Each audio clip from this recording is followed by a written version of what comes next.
Bang, Bayern Munich still sitting on top, 6 points ahead of Borussia Dortmund at this stage. And this weekend, we have 4 teams from the top 6 facing off against one another. Bayern Munich against Leipzig is one of those clashes on Saturday. Coverage starts at 12:15 Eastern as Archie Rhind-Tutt now joins us to talk about what's ahead this weekend in the Bundesliga. Little suave green top today, no bright coloured jackets today, Archie. I tell you what, Arch, you've gone a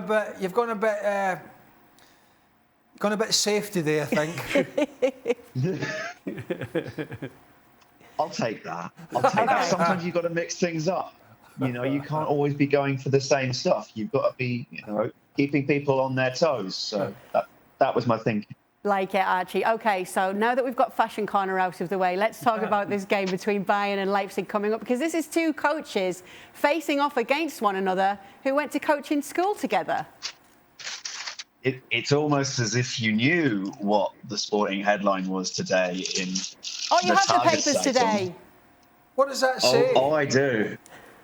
So it's talking about the Klassentreffen, which is their meeting in class of the trainer stars, the coaching stars. And you can see there Domenico Tedesco and Julian Nagelsmann in their slightly younger days. They are only 34 and 36, respectively, Nagelsmann and Tedesco. But that was back when they were completing their final coaching course in Germany some 7 seasons ago.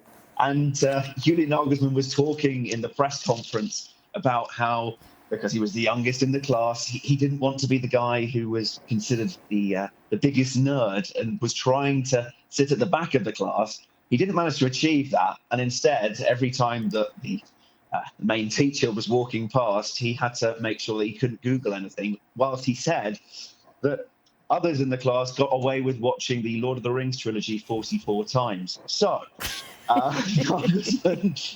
Nagelsmann does have this, I would say, ability to really chat with some charisma in his press conferences. And I think that actually there is a serious point to be made here, which is it's this kind of charisma that helps him as a coach as well, to be able to get messages across to players who are more in his age range as well.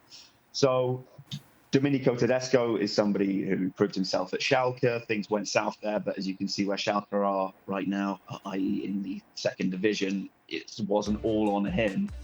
So he's made a good start at RB Leipzig. They've got a 100% record so far in 2022. This promises to be a good game, and I think that Leipzig have a chance of turning over Bayern, even if Bayern are still definitely the favourite. Yeah, as you mentioned, he's done very well since he has taken over from this side, but this is obviously a big test against Bayern, the leaders. So you think there's a chance there. How do the sides stack up, and why do you think there's a chance when you look at what's happening on the pitch? Because RB Leipzig do have incredible attacking quality going forward.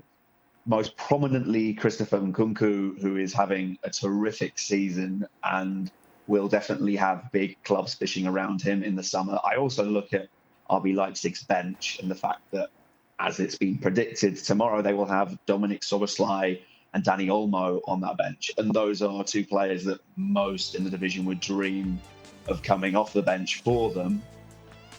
The thing is, as well as RB Leipzig have been playing, they've only ever beaten Bayern once in the Bundesliga. Peter Galassi, their goalkeeper, was actually talking about it in another interview. There we go, 2 papers. Well, hey, about why they've got such a bad record against them. And also talking about Manuel Neuer and how much respect he has for him and how he doesn't actually orientate his game off Manuel Neuer's.